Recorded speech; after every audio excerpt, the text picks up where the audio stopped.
नमस्कार पालकांनो, RTE admission 2026-27 ची पहिली लॉटरी कधी लागणार याची प्रतीक्षा आता संपत आली आहे।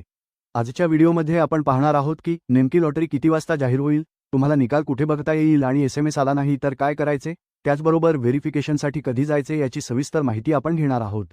व्हिडिओ शेवटपर्यंत पहा जेणेकरून तुमची कोणतीही गडबड होणार नाही। तर मित्रांनो, आज आरटीईची लॉटरी जाहीर होणार आहे। अनेकांना वाटतं की सकाळी 11 वाजताच निकाल लागेल, पण मागील 2-3 वर्षांचा रेकॉर्ड पाहिला तर लॉटरीची लिस्ट ही सकाळी 11 ते दुपारी 3च्या दरम्यान प्रसिद्ध केली जाते। त्यामुळे पालकांनी थोडा संयम ठेवावा। लक्षात ठेवा, जेव्हा लॉटरी जाहीर होईल तेव्हा एकाच वेळी लाखो पालक पोर्टलवर लॉग इन करतात, त्यामुळे आरटीईची अधिकृत वेबसाईट स्लो होऊ शकते किंवा एरर दाखवू शकते। अशावेळी घाबरून न जाता थोड्या वेळाने पुन्हा प्रयत्न करा।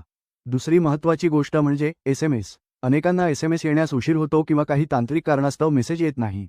त्यामुळे फक्त एसएमएसवर अवलंबून राहू नका। तुम्ही स्वतः पोर्टलवर जाऊन तुमचा ॲप्लिकेशन नंबर टाकून लॉटरी स्टेटस चेक करा। तुमचं नाव यादीत लागलं आहे की नाही हे पोर्टलवर पाहणं जास्त खात्रीशीर आहे। जर लॉटरीमध्ये तुमच्या पाल्याचे नाव लागले तर घाई न करता योग्य पद्धतीने प्रवेश प्रक्रिया पूर्ण करणे महत्त्वाचे आहे।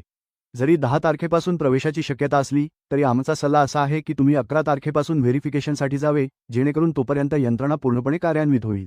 तुम्हाला नेमके कुठे जायचे आहे याचा पत्ता तुमच्या अलॉटमेंट लेटरवर दिलेला असेल, त्यातील तुमच्या जवळच्या व्हेरिफिकेशन सेंटरला भेट देऊन तुम्ही कागदपत्रांची पडताळणी करू शकता। या प्रक्रियेसाठी नेमकी कोणती अपडेटेड कागदपत्रे सोबत ठेवायची आहेत यावर मी सविस्तर व्हिडिओ आधीच बनवला आहे, त्याची लिंक तुम्हाला खाली डिस्क्रिप्शनमध्ये किंवा वर आय बटनमध्ये मिळेल। तो व्हिडिओ एकदा नक्की पाहून आपली तयारी पूर्ण करा आणि आपला प्रवेश निश्चित करा। तर पालकांनो, जशी लिस्ट पोर्टलवर उपलब्ध होईल तशी माहिती मी तुम्हाला सर्वात आधी देईनच। ही माहिती महत्त्वाची वाटली असेल तर व्हिडिओला लाईक करा, इतर पालकांसोबत हा व्हिडिओ शेअर करा आणि अशाच अपडेटसाठी आपल्या चॅनलला सबस्क्राईब नक्की करा। धन्यवाद।